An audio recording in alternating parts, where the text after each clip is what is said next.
ദേശീയതലത്തിലും കേരളത്തിലും വിവിധ തെരഞ്ഞെടുപ്പുകളിൽ കൃത്യമായി പ്രവചനം നടത്തിയ അങ്ങ് ഇപ്പോൾ ബീഹാർ തെരഞ്ഞെടുപ്പിലും പ്രവചനം നടത്തിയിട്ടുണ്ടല്ലോ. അതിൻ്റെ വിവരങ്ങൾ എന്താണ്? എൻ്റെ പ്രവചനം അനുസരിച്ച് ബീഹാറിൽ NDA വീണ്ടും അധികാരത്തിൽ വരും. NDAക്ക് 148 മുതൽ 158 വരെ സീറ്റും ഇന്ത്യ സഖ്യത്തിന് 82 മുതൽ 92 വരെ സീറ്റ് കിട്ടും. അതിൽ BJPക്ക് തനിയെ 78 മുതൽ 80 വരെ സീറ്റും JDUവിന് 50 മുതൽ 52 വരെ സീറ്റും ലോക ജനശക്തി പാർട്ടിക്ക് 15 മുതൽ 17 വരെ സീറ്റും HAMന് 3 മുതൽ 5 വരെ സീറ്റും രാഷ്ട്രീയ ലോക മോർച്ചയ്ക്ക് 2 മുതൽ 4 വരെ സീറ്റും കിട്ടും. ഈ ബീഹാറിലെ ഏറ്റവും പ്രധാനപ്പെട്ട ഒറ്റകക്ഷിയെ BJP മാറുമോ? ഏറ്റവും വലിയ കക്ഷി BJP ആയിരിക്കും. അവർക്ക് 78-80 വരും. മറ്റവർക്കൊക്കെ 50 റേഞ്ചിലേ ഉള്ളൂ. ഈ RJD ആയാലും JDU ആയാലും. അതെന്തുകൊണ്ടായിരിക്കും BJPക്ക് അങ്ങനെ ഒരു വലിയ മുന്നേറ്റം അവിടെ ഉണ്ടാകുന്നത്? ഈ രാഹുൽ ഗാന്ധിയുടെ വോട്ട് ചോരി യാത്രയും അതോടൊപ്പം തന്നെ പല വിവാദങ്ങളും അതൊന്നും പ്രതിഫലിക്കത്തില്ല അവിടെ. ജനങ്ങളെ സ്വാധീനിക്കുന്ന കാര്യമൊന്നും അല്ല. ഈ വോട്ട് മാറ്റിയെന്നൊക്കെ പറയുന്നത് ജനങ്ങൾ വിശ്വസിക്കുന്നൊന്നുമില്ല. ഇവർ വോട്ട് മാറ്റിയെങ്കിൽ ഇപ്പം UPയിലൊക്കെ ഇവർക്ക് ജയിക്കാമായിരുന്നല്ലോ. BJPക്ക് ഒരു വളരെ പുറകോട്ട് പോയില്ലേ. ഒന്നും ആരും വിശ്വസിക്കത്തൊന്നുമില്ല. അല്ല, പക്ഷെ മലയാളികളും മലയാളം ചാനലുകളാണ് ഇത് ആഘോഷിക്കുന്നത്. മറ്റ് അവിടെയൊന്നും ഇല്ല, ഒരാഘോഷവും ഇല്ല. ഇവർ വെറുതെ പറയുന്നതാണ്. ഇവിടുത്തെ ഈ കാണികളെ അങ്ങനെയുള്ളവരാണ്, അവരെ സുഖിപ്പിക്കാൻ വേണ്ടി പറയുന്നതാണ്. അല്ല, ഒന്നും കൂടെ പറയാമോ? അത് BJP NDA സഖ്യത്തിന് സീറ്റ്സോ? അത് പറയാം. NDA സഖ്യത്തിന് 148 മുതൽ 158 വരെ സീറ്റ്.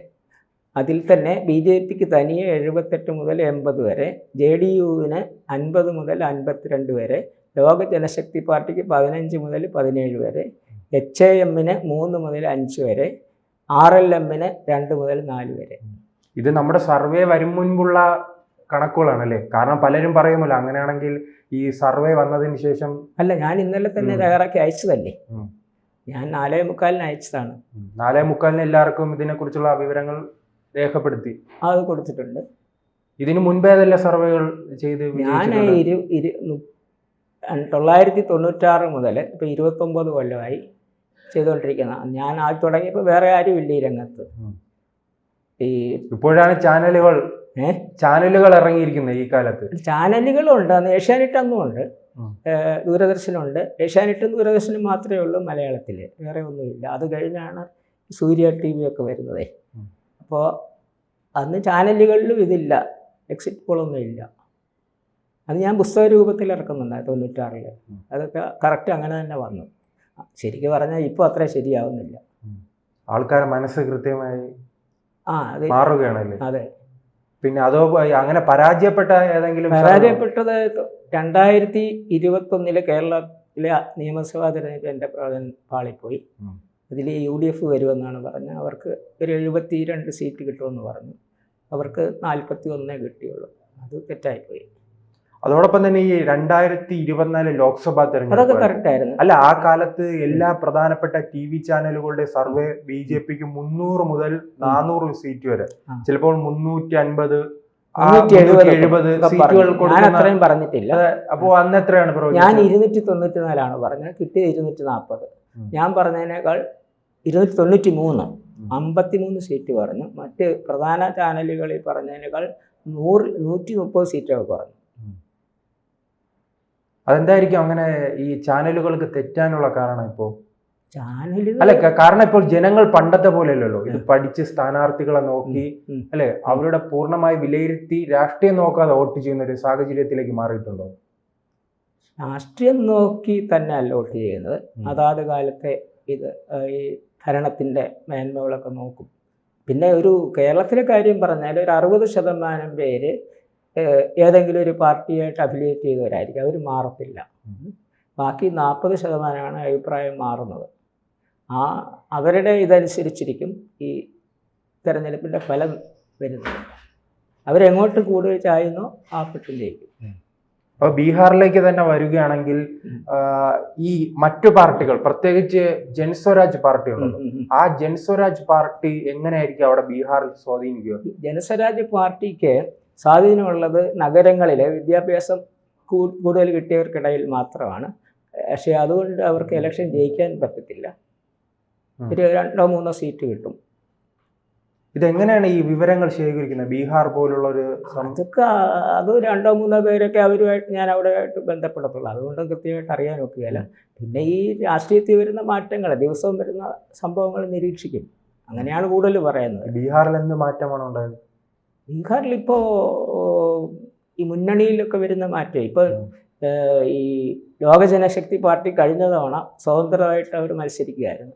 100 സീറ്റോ മറ്റോ മത്സരിച്ചു. അതുകൊണ്ട് തന്നെ JDUവിൻ്റെ ഒരു 40 സീറ്റ് പോയി.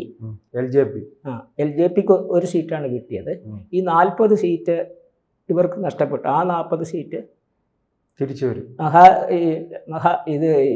മഹാഗഡ്ബന്ധന് കിട്ടി. അവർ ഇപ്പം ഈ LJP NDA സഖ്യത്തിൽ വന്നതോടുകൂടി ഈ ഒരു പ്രശ്നം അവിടെ പരിഹരിക്കാൻ പറ്റി.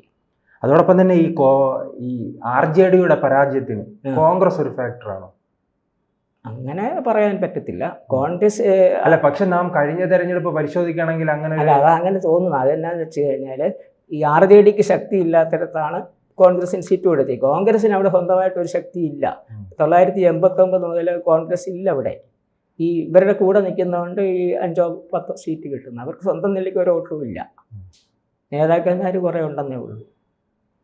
ഇപ്പോൾ മുഴുവനായി തന്നെ ഒരു NDA തരംഗമായിരിക്കും തിരഞ്ഞെടുപ്പിൻ്റെ അന്ന് വരുന്നതിൽ.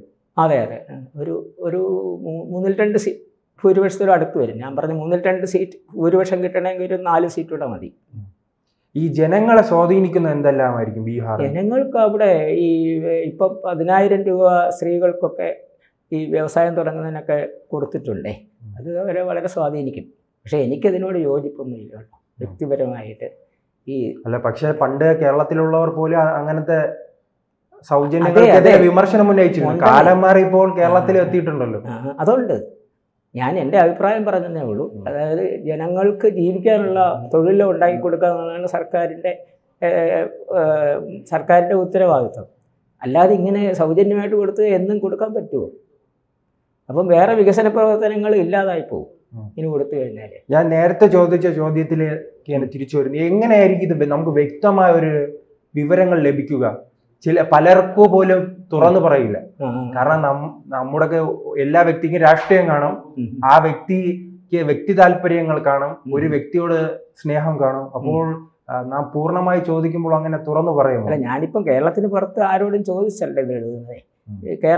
കേരളക്കാർ അവിടെ താമസിക്കുന്ന 2-3 പേരെ അത്രേ കാണത്തുള്ളൂ ഒരു സ്റ്റേറ്റിലെ എനിക്ക് പരിചയമുള്ളത്. അങ്ങനെ ചോദിച്ചാണ്. കേരളത്തിലാണെങ്കിൽ അങ്ങനെയല്ല, എല്ലാ സ്ഥലത്തും പോവുകയാണ്.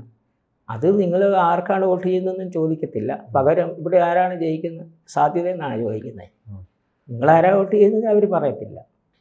അല്ല, അതാണ് അടുത്ത മലയാളികളോടാണോ അതോ നമ്മുടെ അന്യസംസ്ഥാനക്കാരോട് കൃത്യമായ വിവരങ്ങൾ ശേഖരിക്കാൻ പറ്റുന്നതാണ്? കേരളത്തിന് പുറത്ത് അങ്ങനെ വിവരശേഖരണം ഇല്ല. സൗഹൃദത്തോട് വിളിച്ചു ചോദിക്കുമല്ലോ. പരിചയമുള്ളവർ ബോംബെയിലാണ് 2-3 പേര് കാണും എനിക്ക് പരിചയമുള്ളവരെ. അല്ലെങ്കിൽ ചെന്നൈയിൽ കാണും, ബാംഗ്ലൂർ കാണും. അപ്പം ഇവിടെയാണ് പാറ്റ്നയിൽ ആരെങ്കിലും 1-2 പേര് കാണും. അത്രയൊക്കെ കാണത്തുള്ളൂ. പിന്നെ ഈ പത്രം ഈ മലയാളികളാണോ, മലയാളികളോടാണ് ചോദിക്കുന്നത്. അല്ല, ഈ കേരളത്തിലെ മലയാളികളാണോ അവിടുത്തെ മലയാളികളാണോ കൃത്യമായ വിവരങ്ങൾ തരുന്നത്? തങ്ങളുടെ രാഷ്ട്രീയ താല്പര്യം, ആർക്ക് വോട്ട് ചെയ്യുമെന്നുള്ള കാര്യങ്ങൾ വ്യക്തമായി പറയുന്ന ആരാണ്? അത് അവിടെ ഉള്ളവർ തന്നെയാണ്. ഇവിടെ ഈ തമിഴ്നാട്ടിൽ പോലും നമ്മൾ ഒരു തവണ പോയാൽ ആര് ജയിക്കുമെന്ന് പറയാൻ പറ്റും. ഇവിടെ അത് പറയാൻ പറ്റത്തില്ല. കേരളത്തിൽ മനസ്സ് തുറക്കത്തില്ല. തമിഴ്നാട്ടിൽ ഞാൻ കഴിഞ്ഞ എൻ്റെ മുമ്പിലത്തെ ഇലക്ഷനെ ഒരു അരമണിക്കൂർ 2021 ലോക്സഭ കന്യാകുമാരിയിൽ ഒരു അരമണിക്കൂർ ചിലവാക്കിയതേ ഉള്ളൂ. അപ്പോഴേ എനിക്ക് മനസ്സിലായി അവിടെ BJP തോറ്റു പോകുന്നു. കോൺഗ്രസ്സാണ് അവിടെ ജയിച്ചത്. അയാൾ പിന്നെ മരിക്കുകയും ചെയ്തു. പിന്നെ മകൻ ബൈ ഇലക്ഷൻ ജയിച്ചു. വിജയവസന്തം അങ്ങനെ അവർ കൃത്യമായിട്ട് കാര്യം പറയും. ചിലർ പറയും കോൺഗ്രസിന് വോട്ട് ചെയ്യുന്നവരാണെങ്കിൽ പോലും ഇത്തവണ BJP ജയിക്കത്തുള്ളൂ എന്ന് അവരെന്നോട് പറഞ്ഞിട്ട്. ഈ 2021 ആ പ്രവചനം മാത്രമാണോ ജീവിതത്തിൽ എനിക്ക് തെറ്റിയിട്ടുള്ളത്? തെറ്റിയിട്ടുള്ളൂ. അതെന്തുകൊണ്ടായിരിക്കും തെറ്റാൻ കാരണം? തെറ്റാനുള്ള കാരണം ഈ കോവിഡ് വന്നതോടുകൂടിയേ ഈ 4 പേര് ഒന്നിച്ച് കൂടാനായിട്ട് പറ്റത്തില്ലായിരുന്നു. പ്രതിപക്ഷ പാർട്ടികൾക്കൊന്നും ഈ ഗവൺമെൻറ്റിനെതിരെ വിമർശനം നടത്താനൊന്നും പറ്റിയിട്ടില്ല. അതാണ് കാരണമെന്ന് ഞാൻ കരുതുന്നത്.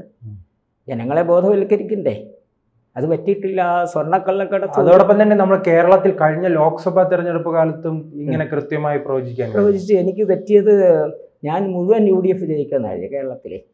അത് സുരേഷ് ഗോപി ജയിക്കുമെന്ന് കൃത്യമായി പറഞ്ഞാൽ മാത്രമേ ഉള്ളൂ, അതായത് ചാനലുകളിലെ. അല്ലാതെ ഇപ്പോൾ BJP സൈഡുള്ളവർ പറയും, ഞാനിപ്പോൾ അങ്ങനെ സൈഡ് പറയുന്ന ആളല്ലല്ലോ. എനിക്ക് തെറ്റിയത് ആലത്തൂർ തെറ്റി, അത്രേ തെറ്റിയിട്ടുള്ളൂ. ബാക്കി എല്ലാം ശരിയായി. അപ്പോൾ 19-1. അതെ. അതുപോലെ ഇപ്പോൾ നിലമ്പൂർ പറഞ്ഞത് വോട്ട് വരെ ശരിയാണ്. ആ റേഞ്ചൊക്കെ പറഞ്ഞതേ, അത് വേറെ ആരും അത്രയും കൃത്യമായിട്ട് പറഞ്ഞിട്ടില്ല. എന്തായാലും ഇപ്പോൾ വിവരങ്ങൾ എടുത്തിട്ടില്ലെന്നറിയാം. എന്നാലും വരുന്ന ഇലക്ഷൻ പ്രഖ്യാപിച്ചു. ഈ തെരഞ്ഞെടുപ്പ്, തദ്ദേശ സ്വയംഭരണ സ്ഥാപനങ്ങൾ തെരഞ്ഞെടുപ്പിൽ ആര് മുന്നേറ്റം ഉണ്ടാക്കും? അത് LDFന് പഴയ പോലെ മുന്നേറ്റം ഉണ്ടാകത്തില്ല. അവർ അല്പം മുൻകൈയുണ്ട് LDF കേരളം മൊത്തം എടുത്തു കഴിഞ്ഞാൽ. പക്ഷേ അവർക്ക് ഇപ്പോൾ 11 ജില്ലാ പഞ്ചായത്തുകൾ അവർ LDFൻ്റെ കയ്യിലുണ്ട്. അതങ്ങനെ വരത്തില്ല. അവർക്ക് കോട്ടയം UDFന് പോകും, ഇപ്പോൾ LDF ആണ്. പത്തനംതിട്ട UDFന് പോകും, അതിപ്പോൾ LDF ആണ്. ഇടുക്കി LDFനാണ്. അത് ആ 3 ജില്ല അവർക്ക് തിരിച്ചു കിട്ടും. പിന്നെ തിരിച്ചു കിട്ടുന്നത്, പിന്നെ ബാക്കി എല്ലാ ജില്ലകളിലും UDFൻ്റെ സീറ്റ് കൂടും. ഇവിടെ തിരുവനന്തപുരത്തെ ജില്ലാ പഞ്ചായത്തിൽ 26 ഡിവിഷനുകളിൽ 5 ഡിവിഷനേ കോൺഗ്രസിനുള്ളൂ. അതിൽ തന്നെ 1 ബൈ ഇലക്ഷനിൽ പോയി. അവിടെ ഒരു വെള്ളനാട് ശശി കോൺഗ്രസ് ആയിരുന്നു, മാറി LDF ആയിട്ട് ഇപ്പം ജയിച്ചിട്ടുണ്ട് കഴിഞ്ഞ കൊല്ലം. അപ്പോൾ ഈ 5 എന്നുള്ള സീറ്റ് അവർക്കൊരു 10 ആവും തിരുവനന്തപുരത്ത്. എല്ലാ ജില്ലകളിലും. തിരുവനന്തപുരത്ത് ഇപ്പോൾ കോൺഗ്രസിനെ BJP വിഴുങ്ങുകയല്ലേ? അതൊക്കെ വെറും തോന്നലാണ്. അങ്ങനെയൊന്നും ഒരു നേതാവൊന്നും പോയി കഴിഞ്ഞാൽ വോട്ട് പോകത്തൊന്നുമില്ല. അത് വെറും തോന്നലാണ്. കോർപ്പറേഷനിൽ UDFന് ഒരു 25 മുതൽ 30 വരെ, BJPക്ക് 35 മുതൽ 40 വരെ, LDFന് 35 മുതൽ 40 വരെ. മിക്കവാറും UDFന്റെ പിന്തുണയോടെ LDF ഭരിക്കും. ഈ BJP ജയിച്ചതിനെ ഈ തിരുമല അനിലിൻ്റെ പ്രശ്നമില്ലായിരുന്നെങ്കിൽ അത് വലിയ ദോഷം. അത് ചിലപ്പോൾ നിയമസഭാ തെരഞ്ഞെടുപ്പിൽ ദോഷം. ഈ പ്രശ്നം പരിഹരിച്ചില്ലെങ്കിൽ ലോൺ അടയ്ക്കാത്ത ഒത്തിരി പേരുണ്ട്. അത് നിങ്ങൾ അയച്ചു കാണുമല്ലോ. അതല്ലെങ്കിൽ അവർ ഭൂരിപക്ഷം കിട്ടിയേനെ. ഇപ്പം 35 ഉണ്ട്, 16 എണ്ണങ്ങളുണ്ടെങ്കിൽ അവർക്ക് ഭരിക്കാം. ഇവർക്ക് കുറച്ച് സിറ്റിംഗ് സീറ്റ് പോയാലും വേറെ കുറേ കിട്ടും കേട്ടോ. ആ ഭാഗത്തുള്ള കുറേ സീറ്റുകൾ പോകും, പുതിയ പിടിച്ചെടുക്കും. എന്നാലും മജോറിറ്റിയിലേക്ക് വരാൻ പറ്റത്തില്ല എന്നാണ് എനിക്ക് തോന്നുന്നത്. ആ പ്രശ്നം പരിഹരിച്ചാൽ അസംബ്ലിയിലെങ്കിലും ജയിക്കാൻ പറ്റും. അതവർ താല്പര്യം കാണിക്കുന്നില്ലെന്ന് തോന്നുന്നു. അവർ വിചാരിച്ചാൽ ഒരു ദിവസം കൊണ്ട് തീർക്കാവുന്നതല്ലേ ഉള്ളൂ. ഈ ലോൺ എടുത്തവരെ ഒന്ന് അടയ്ക്കാനെന്ന് പറഞ്ഞാൽ പോരെ.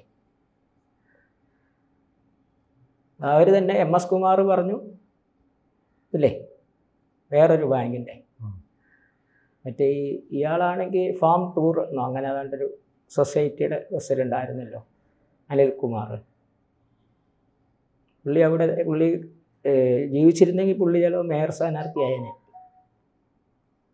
ഇവിടെ ഡെപ്യൂട്ടി ലീഡറായിരുന്നു കഴിഞ്ഞ കോർപ്പറേഷനിൽ. PV രാജേഷ് ലീഡറും മറ്റേ ഡെപ്യൂട്ടി ലീഡറുമാണ്. അവരുടെ പ്രശ്നം ആണ്. കൂടുതൽ വാർത്തകളും വിശേഷങ്ങളും നിങ്ങളിലേക്ക് എത്താൻ ABC മലയാളം സബ്സ്ക്രൈബ് ചെയ്യുക, ബെൽ ബട്ടണും അമർത്തുക.